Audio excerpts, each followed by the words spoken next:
பிரியமானவர்களே, இயேசுவின் நாமத்தில் உங்களுக்கு வாழ்த்துக்கள். இன்னைக்கு ஒரு விசேஷமான நாள். என்னன்னு உங்களுக்கு தெரியுமா? உங்களுக்கு சொல்லுங்க பார்க்கலாம். இன்றைக்கு தந்தையர் தினம், வேர்ல்டு ஃபாதர்ஸ் டே, உலக தந்தையர் தினம். உலகம் முழுவதும் தந்தையர் தினம் கொண்டாடப்படுகிறது.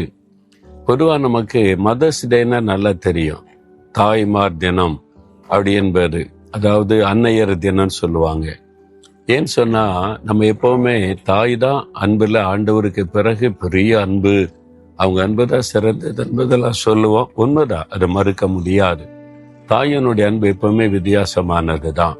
அப்ப தகப்பனுடைய அன்பு அப்படின்னு எடுத்துக்கொண்டா, தாயினுடைய அன்புக்கு ஈக்குவலானது தகப்பனுடைய அன்பு. என்ன, நம்ம இப்படியே தாய் அன்புன்னு கேட்டு கேட்டு கேட்டு சொல்லி சில அனுபவங்களை பார்த்துட்டு அப்படியே பேசிட்டு நம்முடைய மனதில் ஆழமா பதிந்து விட்டது. ஆனா ஒரு தகப்பனுடைய அன்பும் அதுக்கு ஈக்குவல் ஆனது தான்.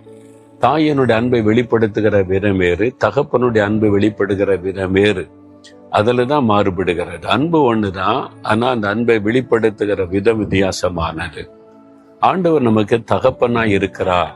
அவர் இன்னொரு பக்கம் தாயாகவும் இருக்கிறார். ஒரு பக்கம் தாயை போல தேற்றுகிறார், இன்னொரு பக்கம் 103 சங்கீதம் 13 ஒரு தகப்பன் தன் பிள்ளைக்கு இறங்குகிறதை போல கர்த்தர் தம்மை பயந்தவர்களுக்கு இரக்கம் உள்ள ஒரு தகப்பன் ஆண்டவர். அப்போ தகப்பன் தாய் 2 பேருடைய அன்பும் சரிசமமாக நம்முடைய வாழ்க்கைக்கு தேவை என்பதை உணர்ந்து கொள்ள வேண்டும். தாயினுடைய அன்பு பாருங்க, வீட்டுல இருந்து நிறைய செய்வாங்க, சாப்பாடு செஞ்சு கொடுப்பாங்க, வீட்டை கிளீன் வைக்க நமக்கு தனிப்பட்ட முறையில நிறைய ஹெல்ப், அனுதின உதவிக்கு அவங்க செய்யறதை பார்க்கறதுனால தாயினுடைய அன்பு தான் விசேஷம் நினைப்போம். தகப்பனார் வெளியில போய் வேலை செய்யறார், சம்பாதிக்கிறார், வெளியே தெரியாத நிறைய காரியங்களை தகப்பனார் செய்து கொண்டு இருப்பார். ஒரு சில தகப்பன்மார் குடிச்சு வெறிச்சு அரிக்கிறாங்க, அது காரியம் வேற. காமன்னா நீங்க பார்க்கும்போது தகப்பனுடைய அன்பு எப்படிப்பட்டதுன்னா, ஒரு எதிர்காலத்துல என் பிள்ளைகள் நல்லா இருக்கணும், என் பிள்ளைகள் உயர்ந்த நிலைமையில இருக்கணும், அதனால தகப்பன் பிள்ளைகளை படிக்க வைக்கிறதற்கு ஸ்கூலு காலேஜ் தேடி தேடி பார்த்து அதற்கு உதவி செய்கிற காரியத்தை செய்வான். தாயனுடைய அன்பு எப்படின்னா, அன்னன்னைக்கு பிள்ளை நல்லா சாப்பிடணும், நல்லா ஆரோக்கியமா இருக்கணும், படிக்க முடியல அப்படின்னு திட்டாதங்க என் பிள்ளைய அப்படின்னு தகப்பனை கடிந்து கொள்ளுவாங்க. ஏன்னா இப்போ நல்லா இருந்தா போதும், அவன் சாப்பிட்டுட்டும், அவங்கள துக்கப்படுத்தாதங்க, அவன் எப்படின்னா இருந்துட்டு போட்டோம், என் பிள்ளை தானே அப்படின்னு சொல்லுவாங்க. இது நமக்கு நல்லதா தெரியும். தகப்பனுடைய அன்பு கொஞ்சம் கண்டிப்பான அன்பு, சிக்ஷிக்கிற அன்பு. கொஞ்சம் கோவப்படுவாங்க, கண்டிப்பாங்க, சரிப்படுத்துவாங்க. ஏன் அங்க போன, ஏன் இந்த நம்ம அவனோட சேர்ற, அது உனக்கு ஆபத்துன்னு சொல்லுவாங்க. இது நம்மளை பாதுகாக்கிற அன்பு. எதிர்காலத்துல நம்ம எப்படி இருக்கோன்னு விரும்பி அதற்கேற்றபடி செயல்படுகிற அன்பு தகப்பனுடைய அன்பு. நம்ம அதை புரிந்து கொள்வதில்லை. நிறைய பேர் சொன்னாரு, என் தகப்பனை ரொம்ப கண்டிப்பானவர், அடிப்பாங்க, ரொம்ப ஸ்ட்ரிக்டா இருப்பாங்க, அதனால அந்த நாள்ல எனக்கு தகப்பனாரை பிடிக்காது.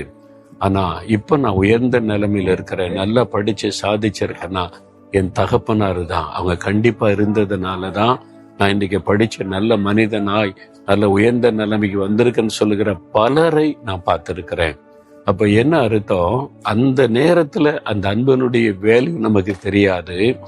ஏன்னா எதிர்காலத்தை மனதில் வைத்து செயல்படுகிற அன்பு தகப்பனுடைய அன்பு.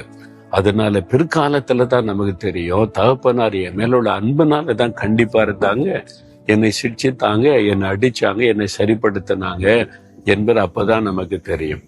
ஆண்டவர் அப்படிதான். ஒரு பக்கம் தாயை போல தேற்றுவார், இன்னொரு பக்கம் தகப்பனை போல சிக்ஷித்து சரிப்படுத்துவார். 2 அன்புமே நமக்கு தேவை. அப்ப ஆண்டவரும் நமக்கு தகப்பனை போன்றவர். ஒரு தகப்பன் பிள்ளைக்கு இறங்குவதை போல நமக்கு இறங்குவார். நம்ம தப்புன்னிட்டோம், ஒரு பாவம் செய்துட்டேன்னா, அப்பா என்னை மன்னிச்சிருங்கப்பா, நான் தெரியாம இந்த பாவத்தை செய்துட்டேன், உங்களுடைய வார்த்தை கீழ்ப்படியாம போய் அகப்பட்டுட்டேன், என்னை மன்னிச்சிருங்கன்னா உடனே ஒரு இறங்குவார். நான் உன்னை மன்னிக்கிறேன், வா, நான் உனக்கு பாதுகாப்பா இருப்பேன், உனக்காக நான் பேசுவேன்னு சொல்லி அரவணைத்து கொள்ளுகிற ஒரு அன்பு. அதனால இயேசு கிறிஸ்துவுடைய அன்பை நீங்க ருசித்து, ஒரு பக்கம் தாய், இன்னொரு பக்கம் தகப்பனா எனக்கு இருக்கிறான்னு சொல்லுங்க. உங்களுக்கு தகப்பனார் ஆண்டவர் தந்திருந்த அவருக்காக ஸ்தோத்திரம் பண்ணுங்க. தகப்பனாருக்காக ஆண்டவரை துதிங்க. உங்க தகப்பனாரை சந்தோஷப்படுத்துங்க. அவங்க உங்களை கண்டிச்சதை நீங்க தவறா புரிந்து கொண்டேன், நீங்க எனக்கு நல்ல தகப்பனார்னு அவங்கள்ட்ட சொல்லுங்க.